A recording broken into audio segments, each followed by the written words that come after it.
युग वीरकांत को बताता है कि कुछ प्रकार का सत्य सीरम है जो उसके दोस्त ने उसे बताया था। इसीलिए उन्होंने नीत्रा को इसे पीने की योजना बनाई, लेकिन उसने इसे नहीं पिया और पूरी योजना विफल हो गई। युग गुस्से में कुर्सी पर बैठ जाता है जब युग उसे चिंतित न होने के लिए कहता है और आश्वासन देता है कि वे एक और योजना बनाने जा रहे हैं। विक्रांत उसे बदलने में मदद करता है और फिर वे दोनों पार्टी के लिए निकल जाते हैं। नीत्रा का प्रेमी कमरे में प्रवेश करता है जहां वह फर्श पर पड़े कपड़े देखता है, इसीलिए वह तुरंत वेटर की पोशाक पहन लेता है और कमरे से बाहर जाने से पहले दाढ़ी वाला भेष भी धारण कर लेता है। विक्रांत गेम का कटोरा ले लेता है जब युग बताता है कि उसे एक घोषणा करनी है और खुलासा करता है कि वे एक खेल खेलने वाले हैं जो इस कटोरे में है। विक्रांत कहता है कि वह इसे समझाएगा, हालांकि युग जोर देकर कहता है कि खेल का नाम डी और डी है, जबकि वे दो टीम बनाएंगे, एक लड़कों के लिए और दूसरी लड़कियों के लिए। जिसके बाद वे कहते हैं कि चिट में लिखी गई चीजें सभी को करनी होंगी, लेकिन फिर दीपिका पूछती है कि इसमें क्या लिखा होगा और फिर आरवी के पिता कहते हैं कि उनके पास बस एक काम है और वह एक मजाक करता है। दिव्या कहती है कि लड़कियां जीतेगी, जबकि युग कहता है कि लड़के भी हो रहे हैं, लेकिन फिर पूर्वी कहती है कि खेल सिर्फ आनंद लेने और करीब आने के लिए है। दादाजी भी कहते हैं कि वे या तो जीत सकते हैं या हार सकते हैं, लेकिन उन्हें केवल आनंद लेना चाहिए। आरवी नीत्रा से पूछता है, जो कहती है कि उसने ऐसा किसी सगाई में नहीं देखा, लेकिन तब दादाजी कहते हैं कि अभी भी बहुत समय है और वह पंडित जी से पूछते हैं, जो अनुमति भी देते हैं। आरवी के पिता कहते हैं कि नीत्रा को चिंतित नहीं होना चाहिए क्योंकि वे जाने से पहले सगाई निश्चित रूप से कर लेंगे। पूर्वी यह कहकर चली जाती है कि वह एक पल में वापस आ जाएगी। कमरे में प्रवेश करने वाली पूर्वी सोचती है कि भगवान सब कुछ बेहतर करता है क्योंकि उसने कैमरे नहीं लगाए थे, इसलिए जब वह तैयार नहीं थी तो उसने क्या रिकॉर्ड किया होगा। आरवी यह कहते हुए कमरे में प्रवेश करता है कि उसने तैयारी नहीं की क्योंकि यह उनका निजी कमरा है और वह नहीं चाहता था कि नीत्रा यहां आए। पूर्वी यह पूछकर खुश है कि क्या उसने तैयारी की है। आरवी पूछता है कि पूर्वी ने अचानक सगाई क्यों रोक दी, जिसके बाद उसे खेलों का विचार देना पड़ा। आरवी पूछता है कि जब पूर्वी सवाल करती है कि वह अभी भी उससे यह सवाल क्यों पूछ रहा है, जिसके बाद वह चली जाती है। आरवी सोचता है कि उसने खनुशी को कैसे धमकी दी थी कि वह उसकी बहन की जिंदगी बर्बाद करने जा रहा है और यह सुनिश्चित करेगा कि वह पीड़ित हो।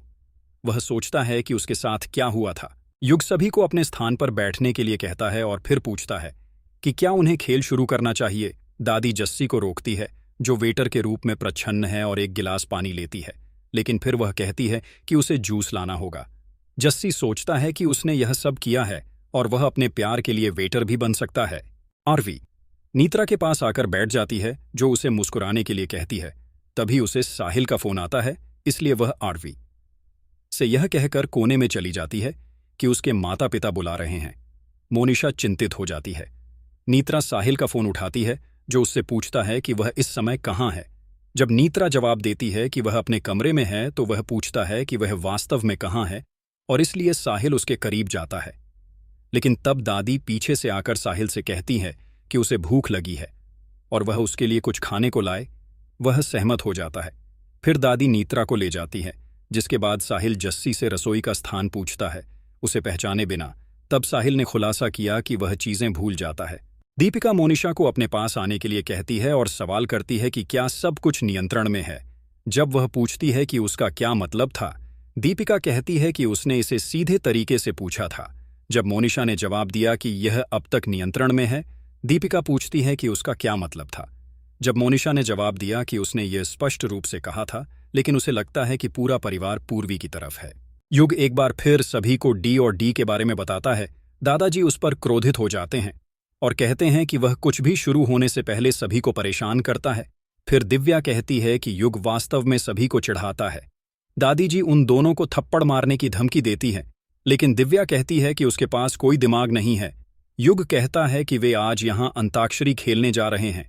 दादाजी उसे फिर से डांटते हैं, इसलिए युग समझाता है कि इसमें एक मोड़ है, और विक्रांत कहता है कि कोई भी उसे समझ नहीं सकता। युग ने ट्विस्ट का खुलासा किया कि वह सबके पास कटोरा लेकर जा रहा है, जिसमें से वे चिट निकालेंगे और वे उस अक्षर पर गाना गाने वाले हैं। दादाजी कहते हैं कि यह कुछ खास नहीं है, लेकिन तब आरडावी के पिता पूछते हैं कि उसके पिता युग को क्यों डांट रहे हैं जब उसका खेल अलग है, और तब वे आश्चर्य करते हैं कि वे खेल क्यों शुरू नहीं कर रहे हैं। हरलीन युग से पूछती है कि इसमें कितना समय लगेगा, क्योंकि उन्हें बहुत काम करना है। युग कहता है कि कुछ भी गलत नहीं होगा, क्योंकि उन्हें इसे शुरू करना था। युग की माँ कहती है कि जो पहला अक्षर से शुरू करेगा वह पहला अक्षर निकालेगा। लेकिन तब युग कहता है कि वह जानता है कि वह उसकी माँ है।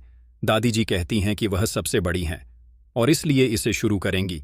लेकिन तब आरवी के पिता उल्लेख करते हैं कि उनके पिता सबसे बड़े हैं, लेकिन वह जवाब देता है कि वह परिवार में सबसे छोटा है। युग तब कटोरा दादी के पास ले जाता है, जो अक्षर जी निकालती हैं। वह पूछती हैं कि वह इससे क्या गा सकती हैं। दादाजी कहते हैं कि उन्हें कुछ भजन गाना चाहिए, लेकिन तब दादी जवाब देती हैं कि अधिकांश युवाओं की तुलना में अधिक जीवंत वह गाना गाने के लिए उठती है और एक पल सोचने के बाद अपनी प्रस्तुति शुरू करती है। दादी गाने पर नाचना शुरू करती हैं और फिर दादाजी भी उनके साथ जुड़ते हैं, जिसे देखकर सभी को बहुत मजा आने लगता है। वे अपने दादा दादी के लिए उनकी प्रस्तुति समाप्त होने के बाद ताली बजाते हैं, इसलिए हर कोई ताली बजा रहा है। लेकिन हरलीन अभी भी बहुत चिंतित है। युग इसके लिए दादी की प्रशंसा करता है, जो कुर्सी पर बैठने जाती है। युग फिर विक्रांत के पास जाता है, जिसे देखकर दीपिका मुस्कुराने लगती है। विक्रांत कहता है कि यह ए अक्षर से है। दीपिका फिर विक्रांत से उसके लिए न गाने के लिए कहती है। युग भी विक्रांत से कहता है कि अगर वह अखबार पढ़ता तो बेहतर होता। युग अपने चाचा से उसे सबसे खराब गायक का पुरस्कार देने के लिए कहता है। हरलीन हरमन के पास जाती है और पूछती है कि यह सब क्या है। उसने अब तक कुछ नहीं कहा, लेकिन फिर पूछने वाली है कि वे यह सब समय क्यों बर्बाद कर रहे हैं।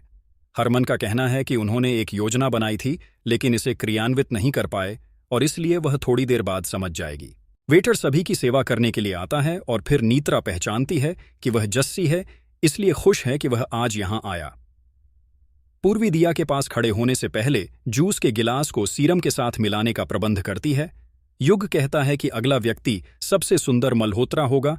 हरमन अपना पसंदीदा रंग निकालता है और फिर कहता है कि वह गीत गाने के बाद पत्र बताएगा। फिर वह गाना शुरू करता है, जिससे हर कोई प्रभावित होता है। हरमन हरलीन के सामने घुटने टेक देता है, जो मुट्ठी में थोड़ा शर्मिंदा हो जाती है, जबकि हर कोई मुस्कुरा रहा होता है। हरमन उसे खुश करने की कोशिश करता रहता है, लेकिन वह उसे ज्यादा महत्व नहीं देती है। फिर हमरान ने डांस के लिए उसका हाथ मांगा। उसने पहले तो मना कर दिया, लेकिन फिर वह उसे अपने साथ डांस करने के लिए खींच लेता है। फिर भी वह वापस बैठ जाती है। दादाजी पत्र निकालने के बाद चिंतित हो जाते हैं। युग पूछता है कि अगली बारी किसकी है। उसके पिता कहते हैं कि यह उसकी बारी है। तब युग अक्षर के बारे में पूछता है। उसके पिता कहते हैं कि यह डी है, जबकि उसकी माँ घबरा जाती है, लेकिन उसके पिता गीत गाते समय वास्तव में आनंद ले रहे हैं। युग पूछता है कि क्या वह सिर्फ चिट बांट देगा, तो हरमन कहता है कि वह भी इसे निकाल सकता है। वह एम अक्षर देखकर चौंक जाता है, लेकिन उसके पिता उस पर विश्वास नहीं करते। युग तब गीत गा पाता है। वह हमरना को भी अपने साथ नृत्य करने के लिए बुलाता है। आरवी युग को देखकर मुस्कुराने लगती है। वे सभी उसे रुकने के लिए कहते हैं, जबकि वह खुद की प्रशंसा भी कर रहा होता है। हमरना कहता है कि उसे यह कटोरा उपहार में मिलेगा। युग अगले व्यक्ति की तलाश कर रहा है और कहता है कि यह उसकी पूर्वी भाभी होगी। नीत्रा और मोनिशा उसे घूरती रहती हैं। युग कहता है कि उनके मेहमान बचे हैं। वह मोनिशा के पास जाता है और फिर पूर्वी को कुछ एहसास होता है, इसीलिए वह वेटर के पास जाती है और उससे पूछती है कि वह यहाँ इस तरह क्यों खड़ा है और उसे सभी को ड्रिंक परोसना चाहिए। वह उससे पहले नीत्रा को ड्रिंक परोसने के लिए कहती है। साहिल इसे चेक करना शुरू करता है और फिर जूस को प्लांट में फेंक देता है। वह बाहर जाने से पहले दूसरे वेटर से जूस लेता है। मोनिशा अभी भी गाना गा रही है और आरवी को घूरती रहती है। वह उससे नजरें नहीं हटा पा रही है। पूर्वी दिया के पास खड़ी हो जाती है जब आरवी उससे पूछती है कि क्या सब कुछ उनकी योजना के अनुसार है। जस्सी नीत्रा को इसे पीने का इशारा करती है, लेकिन पूर्वी और आरवी को लगता है कि उनकी योजना काम कर गई है। पूर्वी सोचती है कि अब सच्चाई सबके सामने आ जाएगी।